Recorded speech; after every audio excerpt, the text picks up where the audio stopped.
정말 지금 주님께서 공중에 임하신다면 우리 어제 말씀처럼 그분이 임재 앞에 견딜 수 있을까?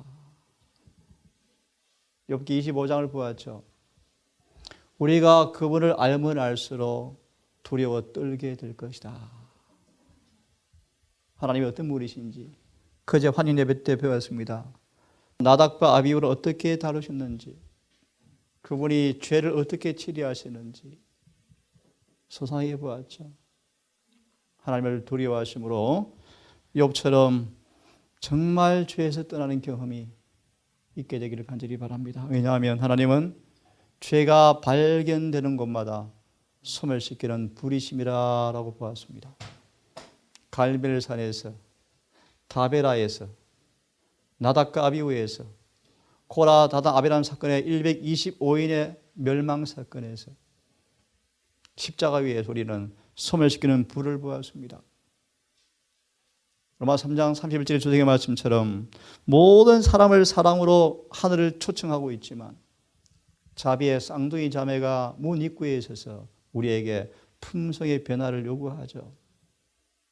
요한일서 3장 4절은 그렇게 말합니다. 하나님의 공의란 죄에 대한 거룩한 태도이다. 그것이 뭐죠? 불이요, 불. 주님은 절대로 죄를 참아 볼 수가 없는 분이시라고 그러시잖아요. 그래서 이런 제목이 하나 있습니다. 왜 구원 얻기가 쉬운가? 1888년 기회를 보면 하나님께서도 우리를 죄를 벗겨주기 그분이 더 원하셔요. 예를 들면 사도 바울을 가리켜서 바울아 너 힘들지? 왜 맨날 뒷바지로 네 엉덩이 차고 있니? 이 무슨 말이요? 성령의 강력한 역사를 이야기하고 있죠. 성령께서 얼마나 깊이 역사하기에 바울 속에 막 다투는데 바울이 굶으면 하면 그가 구원될 텐데 너 성령 거절하는 게 어렵지? 그런 뜻이요. 그런 의미에서 제목 가운데 하나가 왜 구원 얻기가 쉬운지, 잃어버림 당하는 것이 왜 어려운지 이런 제목이 있습니다. 자, 우리 설교 이어서 말씀을 조금 더 드리겠습니다. 골로새 1장 27절을 보았습니다. 하나님의 비밀의 영광이 얼마나 풍성한지를 이방인에 알게 하셨나니 이 비밀의 영광은 너희 속에 계신 예수님 바로 그분이라 라는 말씀을 우리 함께 보았습니다. 그것을 바로 경건의 비밀이라고 우리가 함께 보았습니다. 이어서 말씀을 조금 더 드리겠습니다. 영광의 소망. 믿음으로 말미암아 의롭게 된 사람들은 이제 예수님을 통하여 아버지께 나아갈 수 있게 되었습니다. 로마서 5장 1절의 말씀이에요. 믿음으로 의롭게 된 사람들, 용서를 받고 의로워진 사람들은 예수님을 통해서 아버지와 교제하는 데 들어가게 되었다고 말씀하십니다. 2절은 그렇게 말하죠. 이제 그들은 성소로 말하면 성소로 들어가서 예수 안에 들어가서 그들 속에 형성되어져 가는 영광의 소망을 경험해 보면서 지성소의 아버지 영광을 바라보면서 즐거워한다라고 말하죠. 믿음으로 의롭게 되어서 성소 안에 들어간 사람들, 예수 안에 있는 사람들, 성령께서 그들 속에 임하셔서 영광의 소망으로 주님께서 딱 마음에 고정된 사람들은 지성소를 바라보면서 휘장이 열리는 그날을 바라보면서 즐거워한다라고 말씀하죠. 5장 3절에 왜냐하면 그 믿음을 통하여 실현하여 연단하여 우리 안에 성령께서 끊임없이 부어주는 사랑의 은혜를 통하여 그들을 변화시키는 경험을 그들이 하고 있기 때문에 휘장이 열리는 그날 아버지 영광을 바라볼 때 그때를 바라보고 뭐한다? 즐거워한다. 이것이 바로 영광의 소망이요. 사도행전 그렇게 말씀하죠. 한때는 어려웠던 성화가 이제 기쁨이 되었다. 그런 뜻이에요. 변화가 즐거운 실제가 되었다. 그런 뜻이에요. 이러한 영광의 소망이 주님께서 마음에 형성된 사람들, 그들은 그들의 삶 속에서 예수 안에 있는 선을 길어 올려서 그들의 삶 속에 행함으로 선이 보여진다. 믿음이 어디 있는가? 믿음을 보여달라. 믿음은 선함으로 우리의 삶 속에서 뭐한다? 보여진다. 그들은 그들 속에 영광의 소망이 형성되고 있는 사람들이 맞다. 창세 전부터 예수 안에 택하신 그분의 비밀의 경륜이 우리에게 지금 경험되어지고 있다. 디모데 전서 3장 16절을 보았죠. 타락해버린 인간의 본성 안에서 죄가 더 이상 존재할 수 없게 만드는 경건의 비밀. 이 비밀을 많은 사람들에게는 비밀이요, 비밀. 경험이 안 되어져요. 어떻게 인간의 죄를 벗어날 수 있는가? 그래서 최근에 이 교회 가르침은요, 조사 심판은 십자가의 칭의의 법적 근거를 재적용하는 것이다 라는 비참한 말로 변명을 하고 있죠. 절대로 그렇지 않아요. 지성소는 성화되었는가? 칭의가 효과를 발휘했는가? 정말 성화되었는가? 잘 아시죠? 죄를 용서받고 의에 참여하여 그들의 품성이 율법과 조화된다는 것이 판명된 자에게 죄는 도말되고 영생을 받기에 합당한 선고가 내리게 될 것이다. 얼마나 명백합니까, 여러분? 이런 경건의 비밀, 영광의 소망의 경험이 안 되어지니까 그런 비참한 변명을 하는 거예요.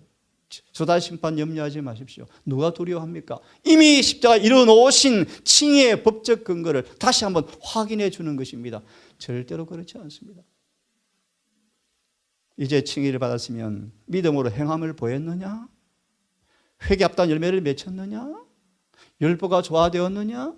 정말 영광의 소망이 형성되었는가? 라고 조사 심판하는 것입니다. 너무 잘 아시죠? 조사 심판은 품성을 조사하는 것이다. 예복을 심사하는 것이다. 얼마나 명백합니까? 이러한 영광의 소망을 간직한 사람들은 정신과 목적에 있어서 주님과 하나가 된다. 이게 경건의 비밀이죠. 하나가 된다. 하나님의 애정은 증가되어지고 의에 줄이고 목말라서 주인처럼 되기를 갈망한다. 그들은 예수를 바라봄으로 영광에서 영광으로 변화가 되어지고 고안, 고결한 품성을 갖게 되어지고 좀 더 예수님과 같게 되어진다. 그는 그리스도에 대한 사랑이 더 충만해지고 멸망에 가는 영혼들을 위한 사랑도 지칠 모르는 사랑으로 더 채워지게 되어지고 그들 속에 예수님의 담는 품성이 딱 형성되어진다. 라고 결론, 이런 말씀을 영접하는 자에게 그렇게 되어질 성령을 주신다. 그런 뜻 아니겠습니까? 오직 성령요, 성령. 우리의 구원은 성령으로 시작해서 성령으로 맞춰져야 돼요. 스가랴 4장 6절의 말씀이에요. 힘으로 능으로 절대로 불가능하죠. 태산 같은 사단의 세력을 어떻게 이길 수 있겠습니까? 제암산을 평정 작업해서 어떻게 집을 짓겠습니까? 불가능이죠. 사단의 반대 세력이 안팎으로 에워싸는데 어떻게 품성이 거룩하게 되겠습니까? 하지만 인간은 불가능하지만 하나님께는 불가능이 없다. 그 비결로 성령을 여러분 받기를 간절히 바랍니다.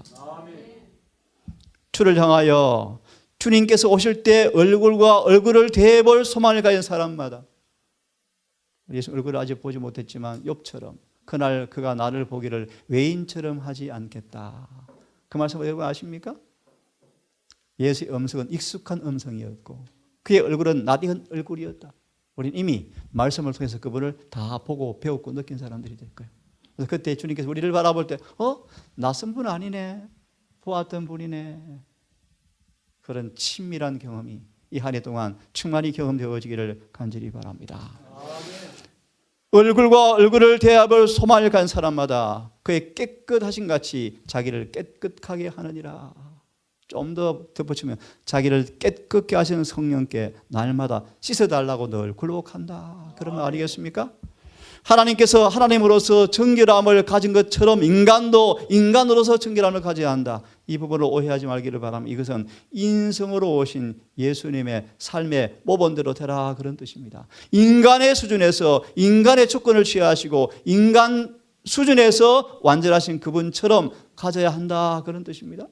만일 영광의 소망이 우리 마음속에 계시면 그리스도의 생애를 모방하게 되어지고 그분의 품성을 반영하게 되기 때문에 그는 정결해지게 된다. 이것이 골로새서 1장 27절의 말씀이요. 열매, 선과 동정. 사랑의 원칙을 주님이 찾으시는데 열매를 찾죠. 이러한 원칙이 우리의 삶 속에 나타날 때 하나님께서는 평가하십니다. 그들 속에 영광의 소망이 내재하고 있구나.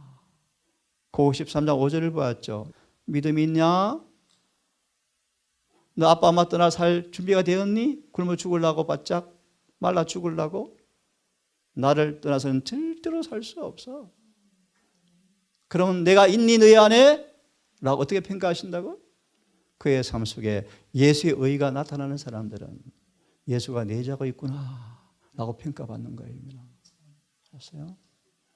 부모가 있는 게 얼마나 좋은 줄 알아? 고아만큼 불쌍한 존재가 또 없어 세상에. 안 그렇습니까? 우리는 고아가 아니기를 바랍니다. 하늘의 아버지께서 우리 아버지입니다. 우리 아버지요. 자, 예수께서 그들 안에 형성되어질 때 그들은 이전에 육신으로 좋아하던 것들을 다 버리게 되어지고 하나님을 대적하는 것을 두려워하게 될 것이고 율법을 사랑하게 될 것이다. 그들 말합니다. 이런 사람들이 골로새서 1장 27절에 말씀하시는 영광의 비밀을 알고 있는 사람들이에요. 체험하는 사람들이에요. 오늘 한 분이 가기 직전에 제가 믿음으로 죽어 살았었네요. 이제 깜짝 눈이 떠였습니다. 하고 한 분이 가셨어요. 사모님은 눈물이 걸썽거려요. 이런 교과 이런 식으로 처음 공부해 봤대요. 매주마다 교과를 좀 보내달래요. 또 제가 짐을 또 앉았습니다. 매일 카톡으로 제가 소망을 또 연구해서 보내거든요. 새벽기도 할 때 또 따로 공부하거든요. 설교 3편 준비하거든요. 그래도 저런 사람 답이 하려면 참 재미있지만 참 바쁘더라고요. 바쁘더라고요. 하나님께서 이런 기회를 통해 저로 하여금 진리에 다름질하도록 정통하도록 저를 이끄시는 섭리라고 생각이 들어집니다. 자, 그만하겠습니다. 이런 부분은 약하고요. 마지막 부분 보고 마무리를 하겠습니다. 다니엘 12장 1절의 말씀이죠. 대군 미가엘이 곧 일어납니다. 은혜의 시간이 끝납니다. 대군 미가엘이 일어난단 말의 의미는 무엇입니까, 여러분? 무슨 뜻입니까? 전쟁은 끝났습니다. 이제 마지막 전장터에서 치르시고 구원 얻을 사람을 다 결정하시고 지성소에서 이제 걸어 나오시는 장면이에요. 그때요. 내 이름이 거기에 기록되어 있는가? 라고 물어봐라. 형제 자매들이여 준비되지 않았나 두렵다고 생각하지 말고 그대 자신에 대해 생각해 보아라. 그대 자신에 대하여 어디에 있는지 알기를 원하고 영광의 소망이신 주님께서 내면에 형성되어 있는지 스스로 살펴보아라. 만일 그대들이 그분을 바라보고 있다면 다른 것 할 시간이 없다. 앞, 옆 바라보고 남 비평할 시간도 없다. 시간이 부족하다. 만약 그들은 그분의 얼굴을 바라본다면 그들의 얼굴에서 그분이 반사될 것이고 이 모든 통곡과 울부짖음은 하나님께 수치가 될 것이다. 왜냐하면 감사로 제사를 드리는 자가 감사로 하나님을 영화롭게 하는 사람이기 때문이다. 우리는 통곡하는 무리가 아닙니다. 울음을 그치고 자유를 노래하셔야 돼요. 얼마만큼 하겠습니다, 여러분. 새해가 밝았습니다. 정말 결심하시고 새해는 뚜렷한 변화가 삶 속에서 이루어지는 한 해가 되기를 간절히 바랍니다. 우리가 주님과 면밀한 교제를 통하여 정결해지셔서 그분의 재림이 실제의 소망이 되셔서 그분을 정말 마음으로 사모하고 기다리는 진실한 재림 성도가 되기를 간절히 바랍니다.